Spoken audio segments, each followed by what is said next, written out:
of Black America. Black history, lost, stolen, or strayed.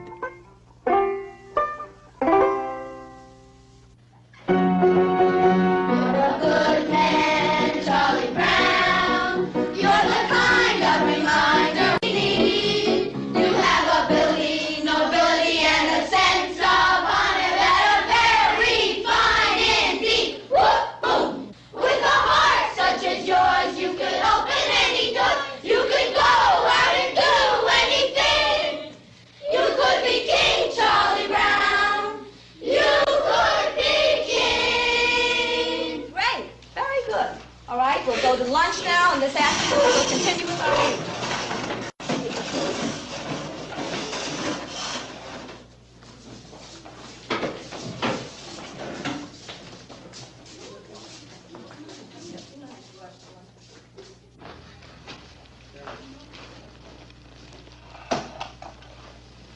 No, I could never fit in that.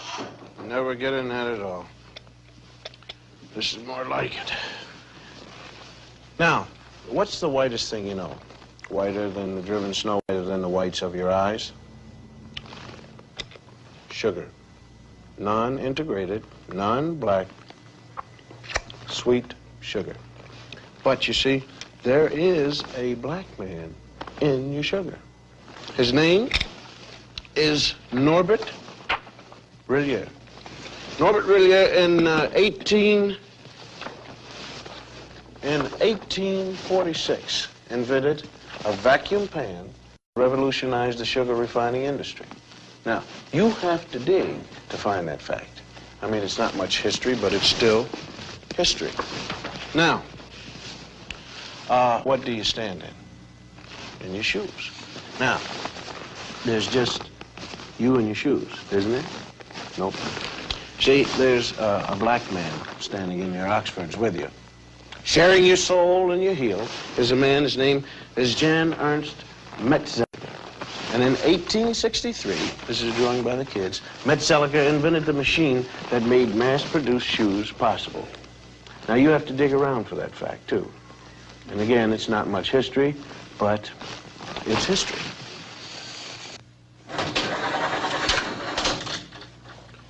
Am I coming in clear to California? I mean, is this TV signal driving through a pass in the Sierra Nevada mountains and slipping into San Francisco? Okay. Well, I want to thank you, Jim Beckworth. Jim Beckworth out of St. Louis, hunter, trapper, and honorary chief of the Crow tribe of Indians. We had trouble finding you, Jim. Though you helped open the West, you didn't make the books. Chicago, right here, where the Wrigley building is. Young fellow by the name of Jean-Baptiste de Sable. Jean-Baptiste, he founded you, Chicago, when he traded with the Indians. And of course, there it is right at that particular time. It was called Chicago, or Stinking Onion, by the Indians. And de Sable, he didn't even change the name at all. Now you take the Lewis and Clark expedition here, right in there. You'll find a black man named York helping to open the West.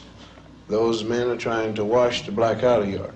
That's what you might call historically significant, because a lot of people think we ought to wash white, but we ain't gonna, you see. Texas. Coming to you, Texas, right down the Chisholm Trail, right here. Right down there with 5,000 black cowboys who never made it to the Hollywood Western. Did you know that? Huh? In the same group, there was one black outlaw. His name was Deadwood Dick, who claimed his soul brothers were Bat Masterson, Billy the Kid, and Jesse James. Deadwood Dick used to ride into the saloon, order 2 drinks, one for himself and one for his horse. And here's his horse drinking a shot of red-eye with a straw. And how about the 186,000 blacks who fought on the Union side during the Civil War? 38,000 died. How about Teddy Roosevelt's charge up San Juan Hill? It wasn't just the Rough Riders who made it. 4 black regiments went right up with Teddy. They didn't get lost going up the hill. They got lost in the history books. How about the North Pole? Snow White? Well, the first man there was black, Matthew Henson. He spoke Eskimo. And he was Admiral Perry's navigator. And although he made it first to the pole, it never quite made it to the history books. And how about your heart? Can we get there? All right. Daniel Hale Williams first performed open heart surgery successfully. Now, this list could go on forever. Blacks who made it, blacks who made history, but who didn't get into the history text at all. And the strange thing is how little there is about us in the textbooks. Napoleon once said, history is a fable agreed upon, and the fable agreed upon up to now is that American history is white on white. But sometimes we did get into the history books. All wrong. Now you take this one. The Growth of the American Republic, 1942 edition.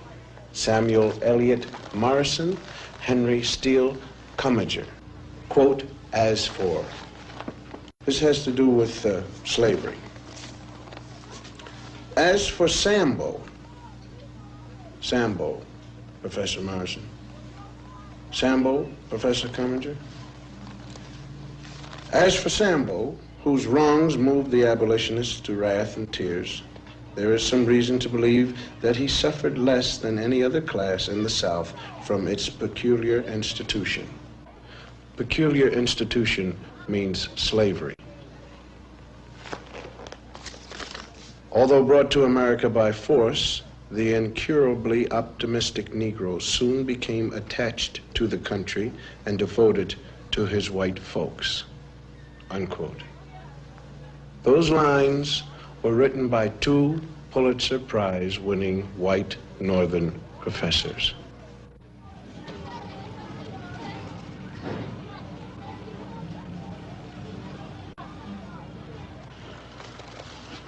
Slavery. That's the place everybody likes to start Negro history. You have ignorant black men being brought over from Africa in chains. Terrible thing, slavery. But this way slavery is taught, it sort of takes the sting out of it.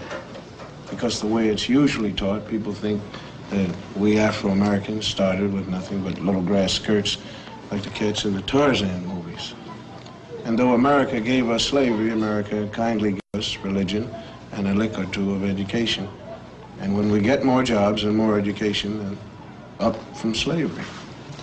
But we had something before we left Africa, something more than rhythm. I mean, we had a high culture. The culture was so high that great artists in the world are still borrowing from it.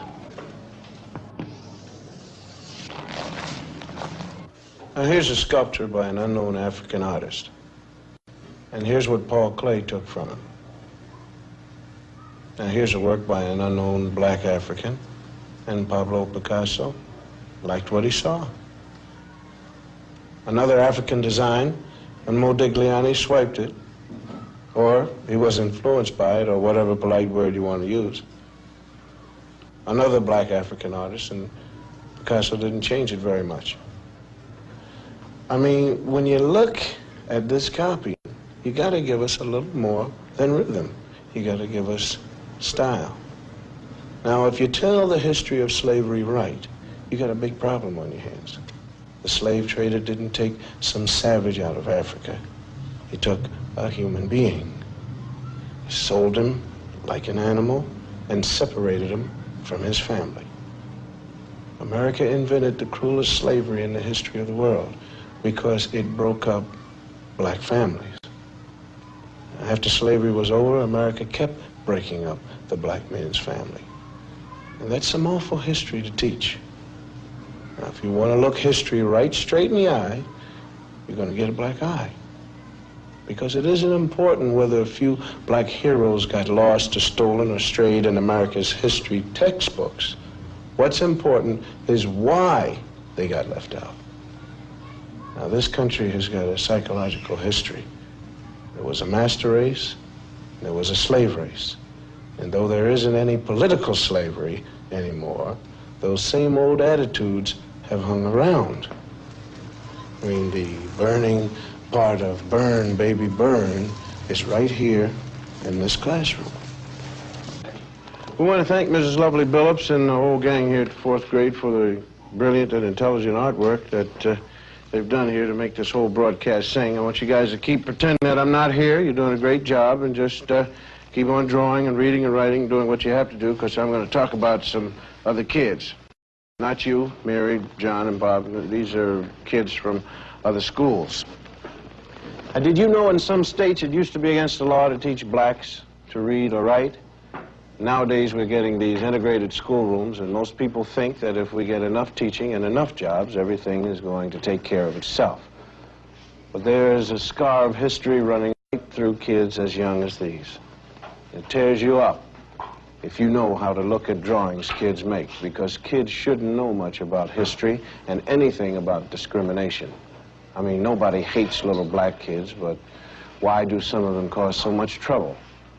And if you ask black and white children to draw themselves, or trees, or houses, some strange things happen.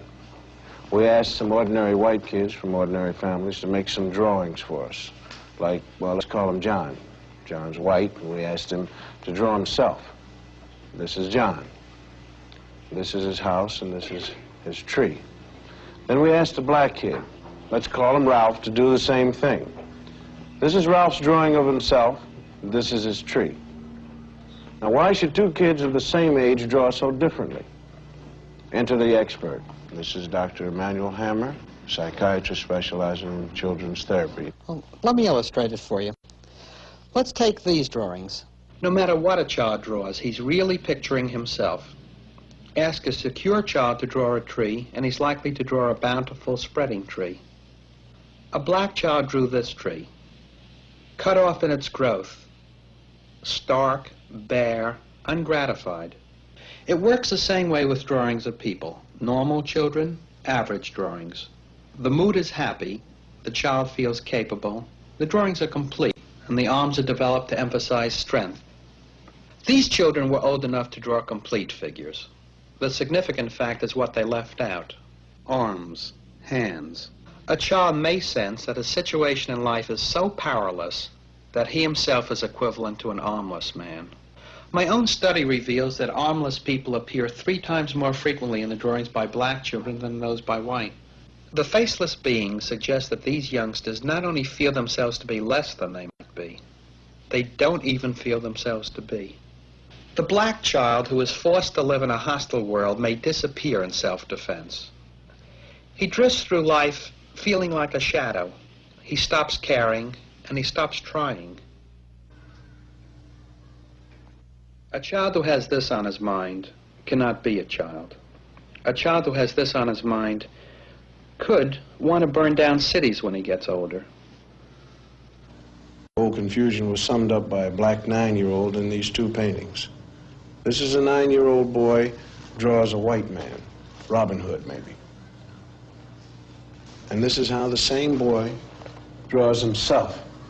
And this is the consequence of deformed history. Linda, close the curtains. Brian, lower the screen. Bonnie, lights, please.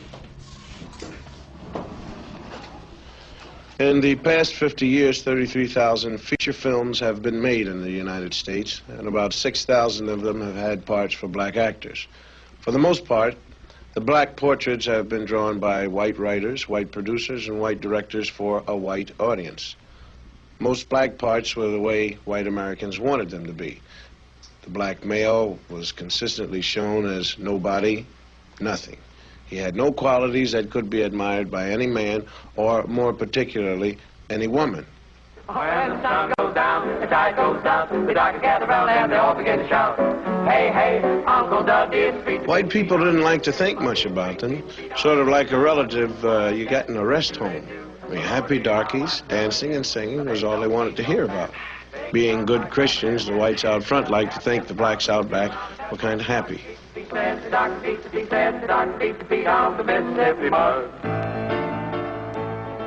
Uncle Tom's Cabin was one of the first movies made that tried to say anything about black people. Uncle Tom was changed a little each time it was put on the stage, and all the parts were played by white actors, and by the time they made a movie of it in 1903, Uncle Tom was just the white man's idea of a good nigger. You might say he was what H. Rap Brown ain't. They made this picture 5 times. And by the time they finished with it, Mickey Rooney could have played Uncle Tom.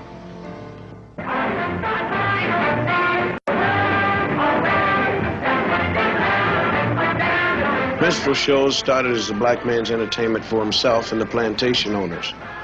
When they were filmed, though, they were done by a white cast. You figure that out. They were done as sort of a joke, and the black entertainer couldn't even get a job making fun of himself. The first really vicious anti-Negro film was called The Birth of a Nation, and it was a honey. And the second worst thing about it was that technically, in 1918, it was the best movie that had ever been made. A cat named D.W. Griffith produced it, and he knew how. See? Birth of a Nation pretended to tell the story of the Civil War and what happened afterwards when the slaves were freed. White women couldn't walk on their own sidewalk, if you believe the picture.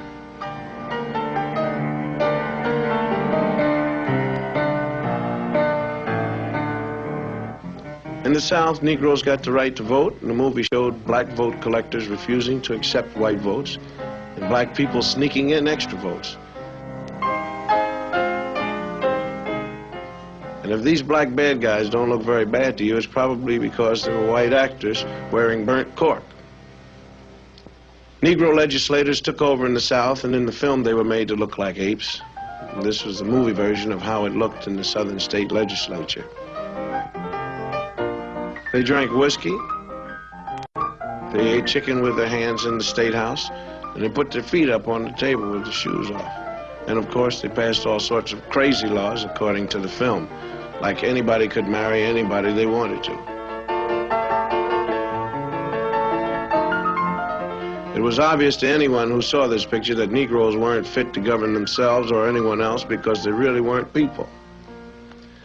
This film is 50 years old, and it may look silly and out of date now, but it didn't look silly when it was made and seen. Several million Americans who saw it were propagandized to believe that this is the way things would be if they weren't careful. So they've been pretty careful.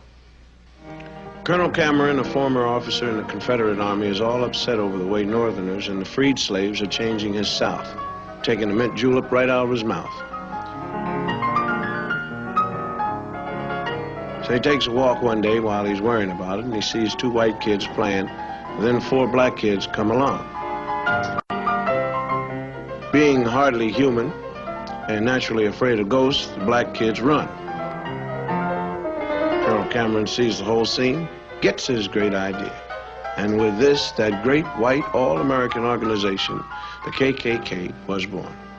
Cavalry and the bedsheet has come to the rescue. The South is saved. In this picture, the Ku Klux Klan was the good boy who saved the South.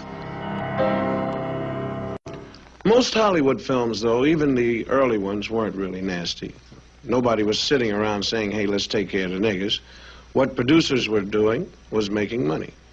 And to make money, they made pictures that white ticket buyers would enjoy. They showed Negroes the way most Americans like to think of them. To blame Hollywood is like throwing a rock at the mirror because you don't like what you see in it. Burt Williams was one of the great vaudeville performers. He couldn't get parts in white pictures, so he made a lot of short comedies. He played the part most Americans consider typical Negro.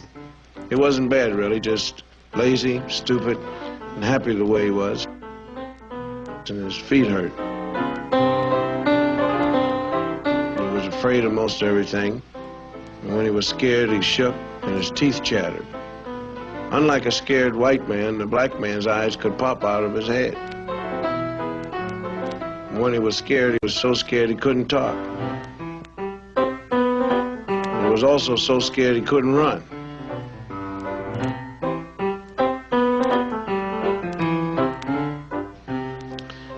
Black women, on the other hand, were steady and imperturbable.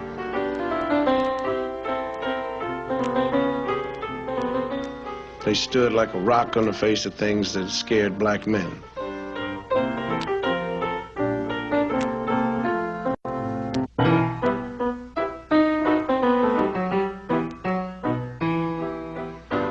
Another strange physical characteristic was when they were really very scared, the guys turned white.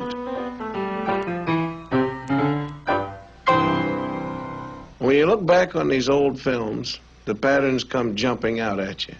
The most consistent thing about them was the attack on the black man. He was never even given the privilege of being a man. He was a boy. as in, you know, here, boy. They had a lot of other great qualities besides being cowardly. For instance, they stole chickens. Who's in there? Who's in there? Ain't nobody in here but us chickens.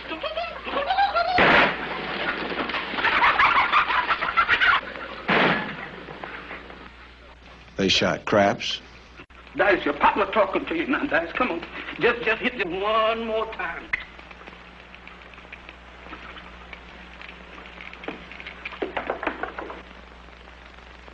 Ah. And lions weren't the only thing they were afraid of either. They were afraid of gorillas. Wallace Rose, is that you next to me? Wonderful.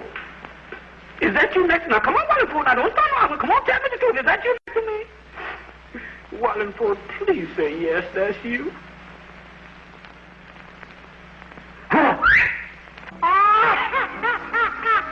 They were also afraid of ghosts and skeletons.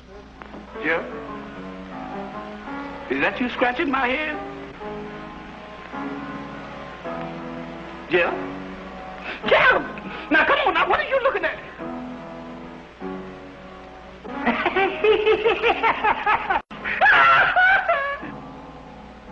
What's your hurry, boys? Even when they were little boys, they had these characteristics. Farina in our gang was the boy.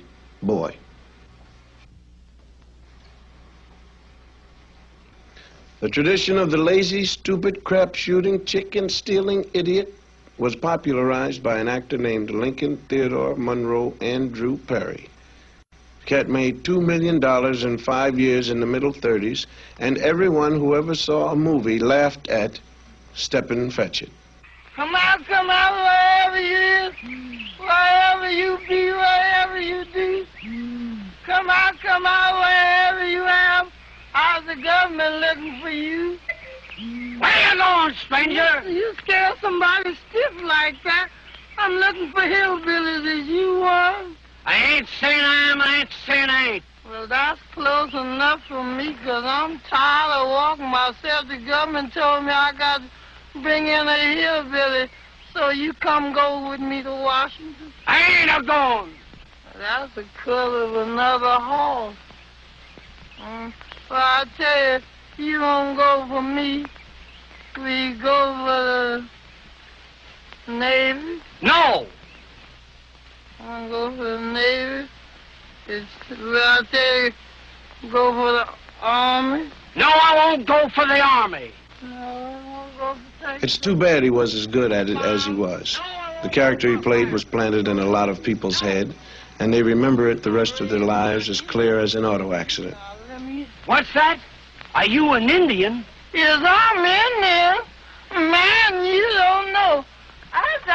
I'm Indian. I got 1 for the Cherokee, 2 for Seminole, and I got 4/5 Hiawatha. Wait a minute.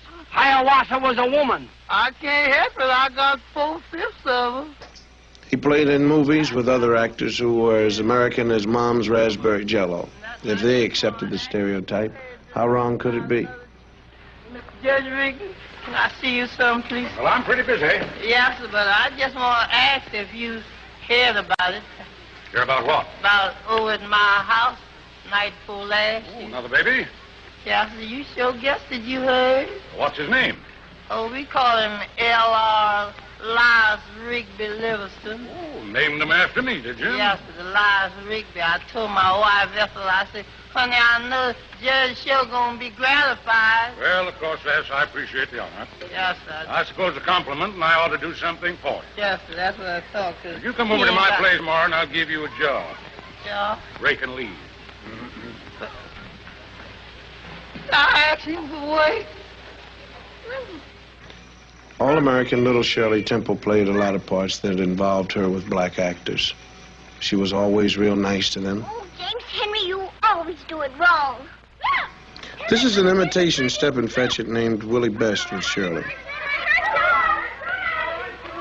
Come on, Miss Virgie. I just won't budge.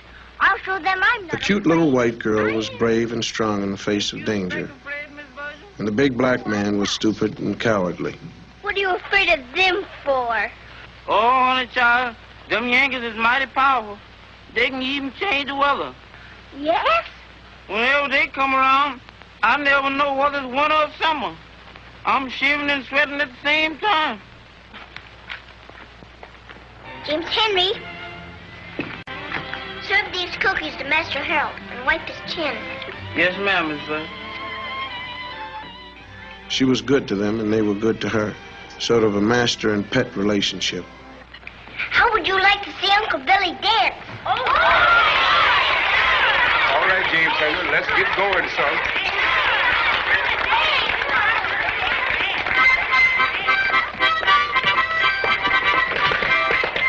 This is Bill Bojangles Robinson, one of the great ones. But if he wanted to work and dance, he had to come into a picture through the servants' entrance.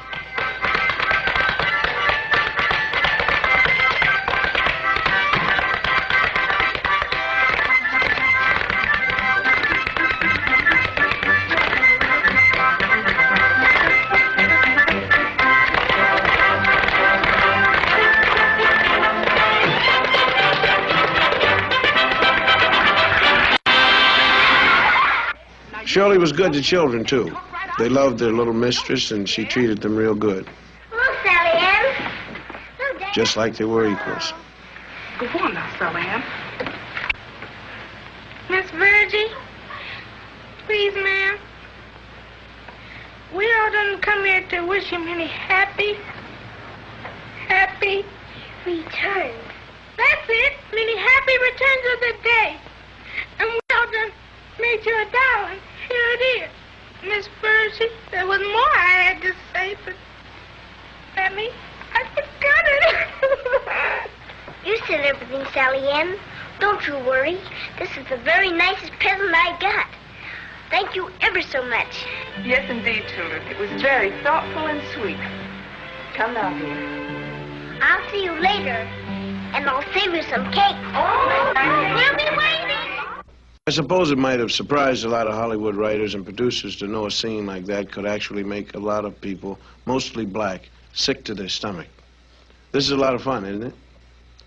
The newsreels that were shown along with feature films knew a good thing when they saw one.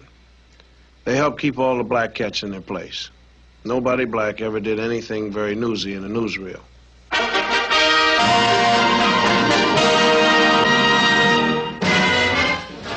They did things like eat watermelon in watermelon eating contests.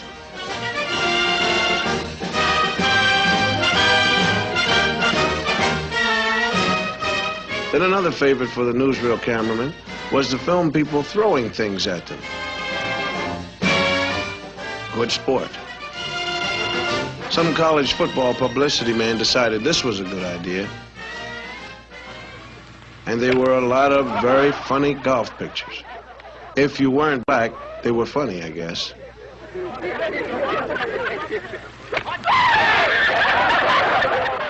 down. Just right out of your mouth. Don't miss, boss, don't miss. Well, you keep still, see? Otherwise, you'll have flour in your room and you won't smell them. Oh, boy. Oh, wait. Everything suggested the black man was nothing.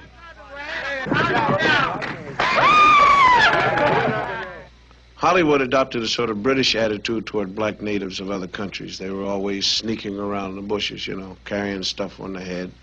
White men weren't supposed to get caught sweating. Ann Harding played a scene in a picture called Prestige, and it stated the colonial attitude. Don't let it break, Andre. Take to him your race for a wedding gift. The prestige of the white man. That means everything you stand for. And it is the only weapon you two will have. Prestige. But it is enough to preserve you. Yes, sir. And I'll try to remember it. If you'll kiss me. Even though most non-white natives of any place were savages in films, it often pleased white producers to endow a few chosen blacks with the virtue of great loyalty to him, the white man.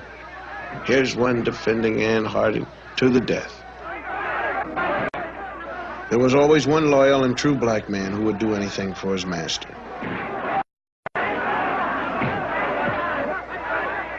Some of them were wonderful people. You know, if you really get a good one.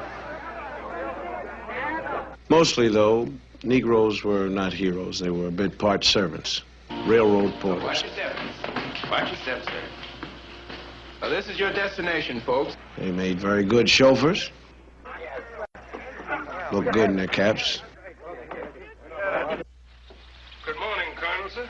And they were great at serving all kinds of drinks. That cough of yours stays with you like poor relation. Who says you got the Your sassrous tea. Wherever there was a thirsty master, there were they also.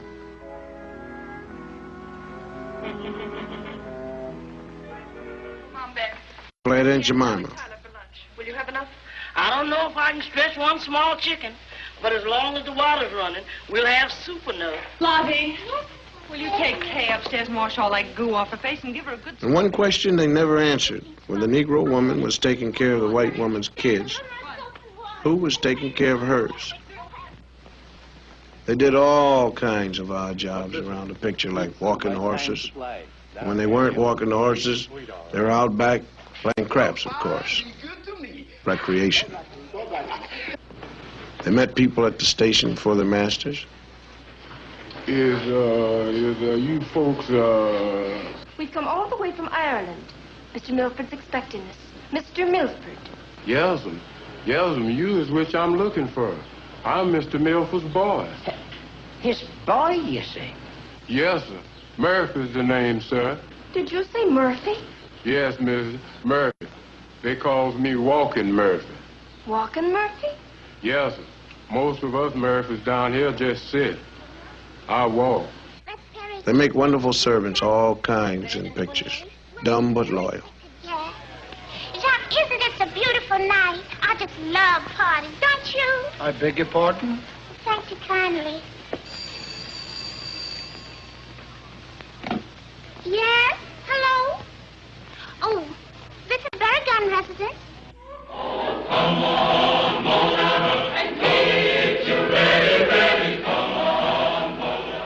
Now, things were getting pretty tough during the 30s.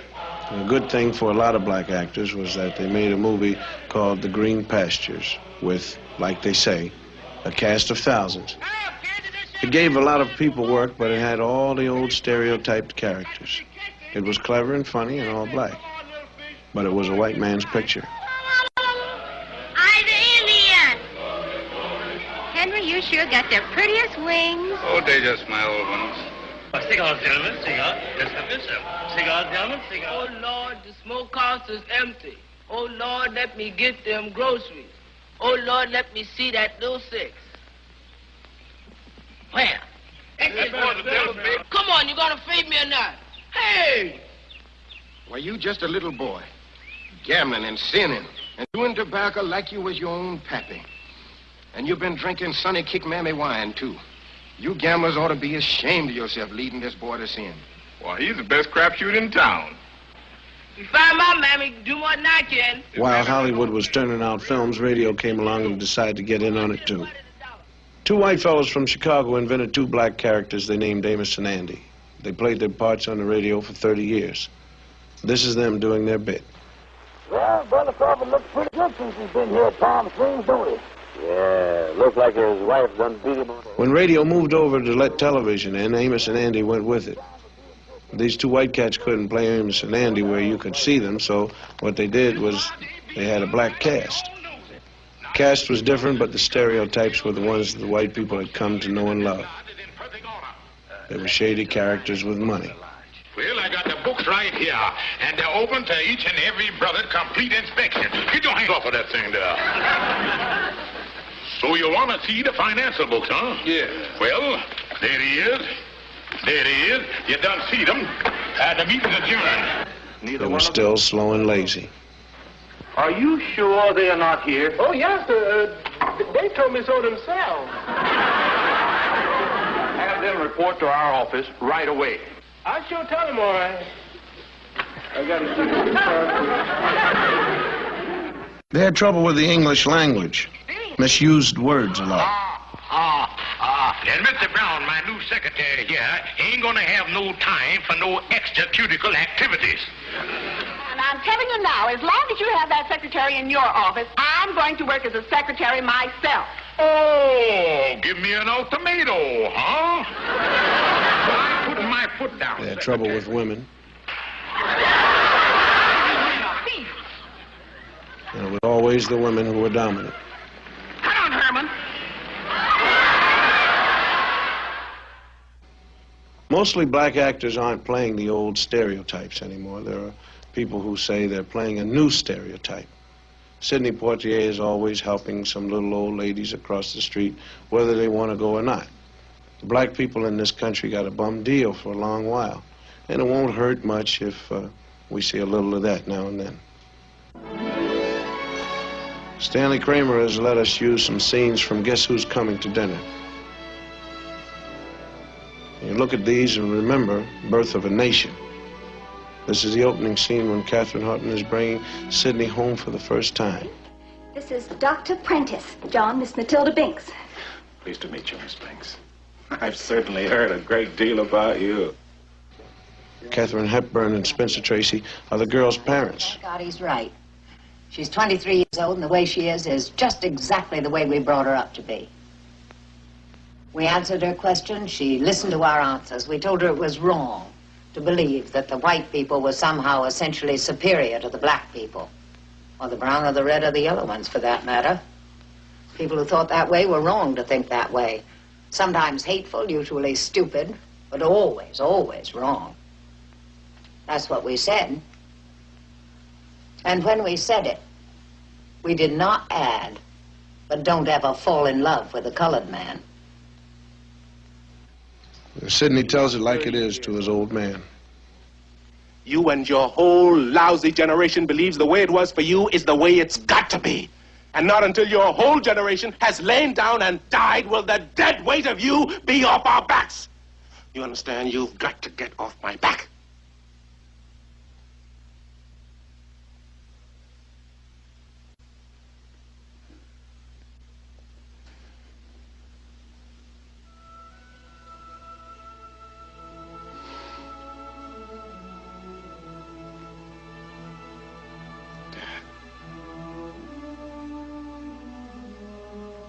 Dad, you're my father. I'm your son. I love you. I always have, and I always will. But you think of yourself as a colored man. I think of myself as a man.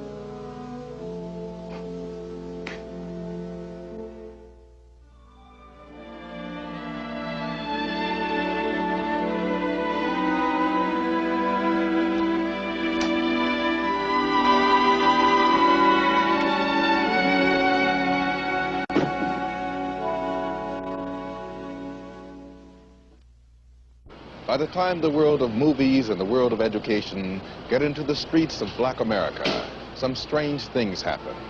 Because what history and the movies have told the black man is that he's nobody unless he joins the white world. The white world only comes into the black ghetto by messenger. The message used to read, black is nothing, white is beautiful. For this reason, a lot of black people have spent their lives trying to be white. For instance, hair. Some people still call straight hair good hair because it looks like white hair. Kinky hair is bad hair. The man on the right is having his hair cut naturally. The man on the left is having a process. What the barber is doing is applying harsh chemicals to his head so he'll have straight hair like all those movie stars have. It's a painful, long job that costs about $6 and has to be looked after every couple of weeks. These days, many young black men find the whole process demeaning. It's going out of fashion, even in the ghetto. It takes pain to become like a white man, and more pain when you know you can't make it.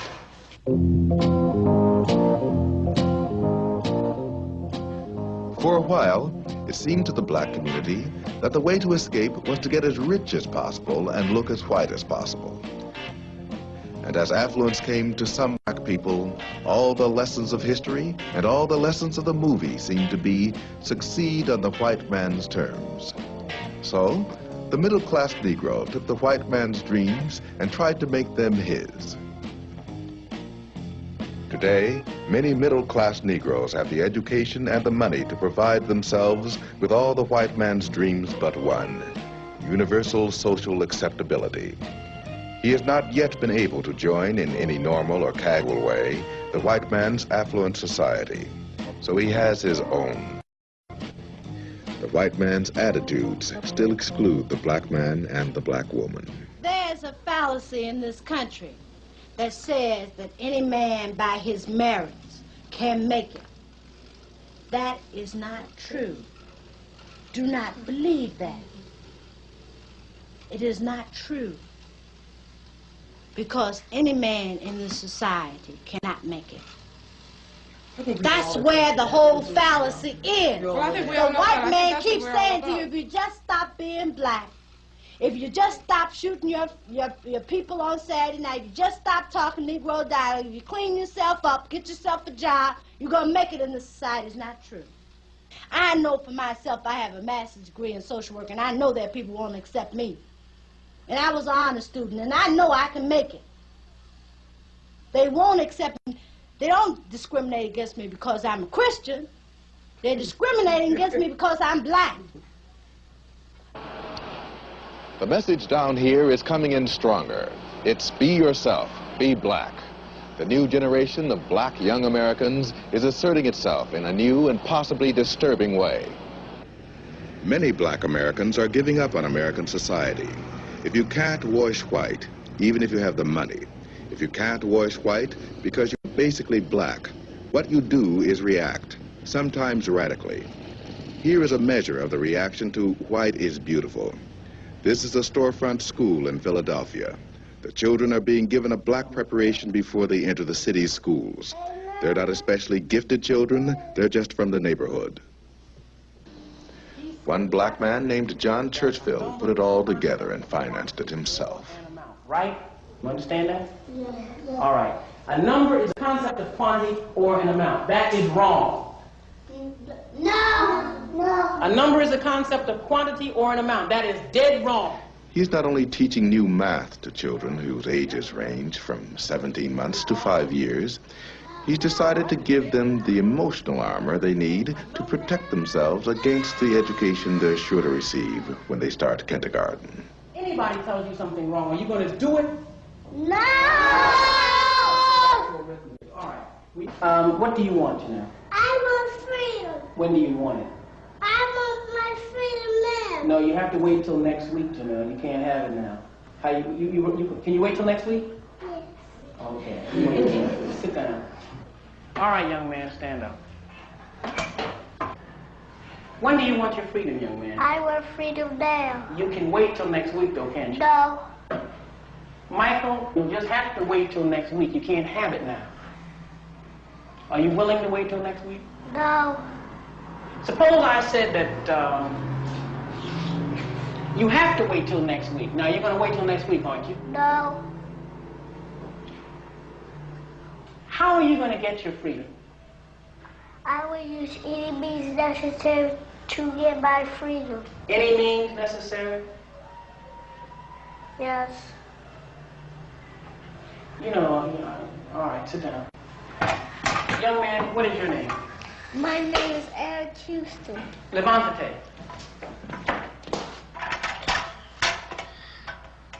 What is your nationality? My nationality is Afro-American.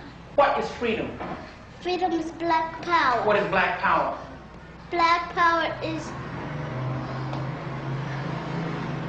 Do you know what black power is? No. Well, then you should never should never make any statements if you don't know what they mean. I'm sorry, I don't know. All right. How old are you, young man? I am 4 years old. You're not 4, Eric. Now, you tell me your right age. How old are you? How old are you? I am 4 years old. Are you sure you're 4? Yes. You're going to let me turn you around and tell you you're some other age? You're 6 years old, Eric. No. I can't hear you, Eric. No.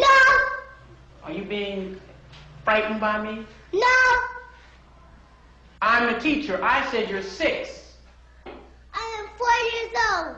All right, then. You stand up for it, then. You shouldn't be weak. You stand up and say it. You ought to scream it in my face if I try to tell you different, right? Yes. Have a seat. Stand up, young man. Are you a Negro, Travis? No. Are you a flunky, Travis? No. What are you? I am black and beautiful. And what else are you? Are you a boy? No. What are you? I'm a man. What kind of man? Black and beautiful man. Or what kind? Are you an old man or a young man? Young man. Very good. Very good. Are you going to let somebody just make you a boy? No. All right. Suppose I tell you something wrong, Travis. Are you going to do it? Yes. You're going to do something if I tell you when it's wrong? No. Have a seat, young man.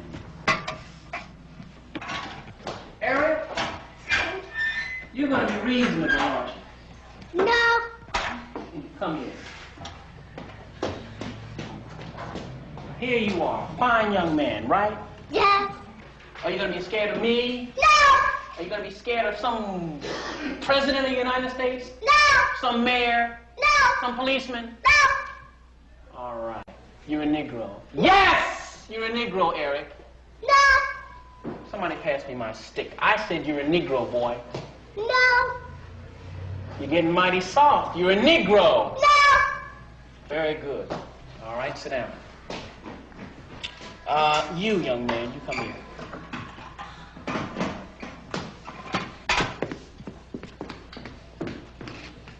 Your nationality is American Negro. Yes. No. Your nation... Now look, don't play with me. You're a Negro. No. I am your teacher. You are a Negro. No. Suppose I threatened to beat you. What would you say? Aren't you a Negro now? No. What are you? I'm black and beautiful. What is your nationality? My nationality is Afro-American. Suppose I had some money in my pocket. Suppose I gave you $1 to say that you're an American Negro. This is money now. Money talks. Money talks. This $1. And if you don't say it, you don't get it. You're an American Negro, aren't you? No. You won't have any money. You know you need money, don't you? Yes. You need money to live, don't you? Yes. All right. All you have to say, Leon, is that you're an American Negro. Aren't you an American Negro? Are you an American Negro? No. What are you? I'm black and beautiful. What's your nationality? My nationality is Afro-American. Very good, man. Keep it up. Go sit down. You had to think about that a minute, didn't you? Yes. All right. All right, everybody. What is your nationality? My nationality is Afro-American. Good. All right. What I did is what people are going to do to you in different ways when you get out of the school. They're not going to just come right up to you and give you $1 or say, if you say that you're an if you say you're an American Negro, I'll give you $1. But they're going to be very nice to you, some of them, and they're going to try to, get you not to love black people. They're going to try to get you to, be something other than you are. They're going to try to make it seem as though you're different from the masses of black people. And they want you to go away. Now, I'll tell you, I'll give you special things if you just come along with me and do what I say. But you must reject that. Now, you know what that means? That means you're not going to have the money you'd like to have. And money is not important. We need money. We have to buy things with it. But money is not the thing that we're living for. The only thing that makes a person worth living is being a man and being a woman, being strong in character, being straight, telling the truth, and living in the truth and doing the right thing. You understand that? So no matter what happens, I want you all to always tell the what? You may not get the marks you're supposed to get in school. You may be doing the work, but because the teacher doesn't like your attitude, and she'll always tell you, I don't like your attitude. Because you're independent, but you're not going to school for grades. You're going for what? All right. And what kind of people is everybody in this room going to be? Tell me the kind of people you're going to be. Black and blue. What else? You're already that. What are you going to be? You going to be stupid?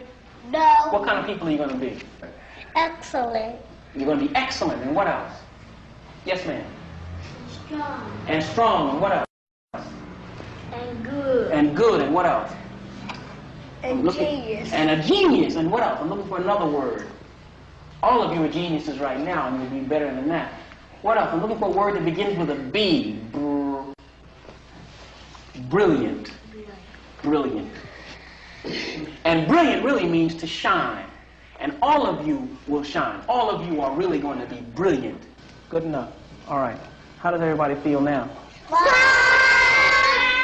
You ready to get ready for lunch? Yeah! Who's hungry? Well, it's kind of like brainwashing. Or is it? I mean, can you blame us for overcompensating? I mean, when you take the way black history got lost, stolen, or strayed, when you think about the kids drawing themselves without faces, and when you remember the fine actors who had to play baboons to make a buck, I guess you got to give us a sin of pride. Pride. Hubris in the original Greek. It's 300 years we've been in this American melting pot, and we haven't been able to melt in yet. And that's a long wait. Listen, we've been trying all kinds of parts to make the American scene. We've been trying to play it straight and white, but it's been just bit parts. Now, from now on, we're going to play it black and American, because we're proud of both. Hubris. I'm Bill Cosby, and you take care of yourself.